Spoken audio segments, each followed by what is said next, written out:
Rice ORS saline. এই স্যালাইনটা খুবই উপকারী, ছোট বড় সবার, যাদের ডায়রিয়ার জনিত সমস্যা হয় তারা এই স্যালাইনটা অবশ্যই খাবে। আর এই স্যালাইনটা তৈরি করতে ফুটন্ত গরম পানি নিতে হবে। আর এই স্যালাইনটা খাওয়ার জন্য কোনো গরম পানি দিয়ে তৈরি করতে হয় না।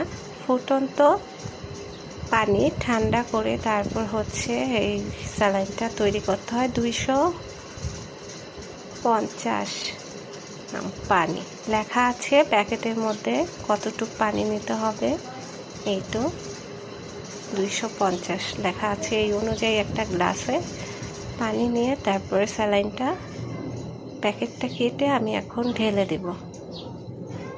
এটা কিন্তু কোনো গরম পানিতে গুলাতে হয় না, কুসুম গরম পানিও না, একদম ফুটন্ত গরম পানি ঠান্ডা করে এই স্যালাইনটা গুলাতে হবে।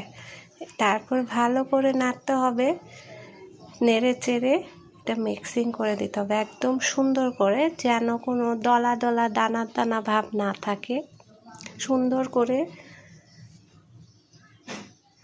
গুলায় নিচ্ছি একদম, যেন পানির সাথে মিশে যায় সুন্দর করে।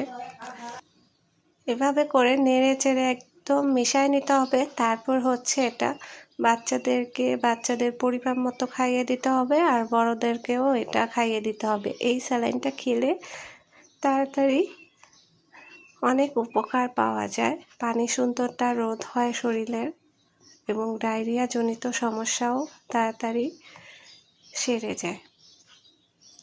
তো আমার স্যালাইনটা তৈরি হয়ে গেল। আজকের মতো বিদায় নিচ্ছি। সবাই ভালো থাকবেন। আল্লাহ হাফেজ।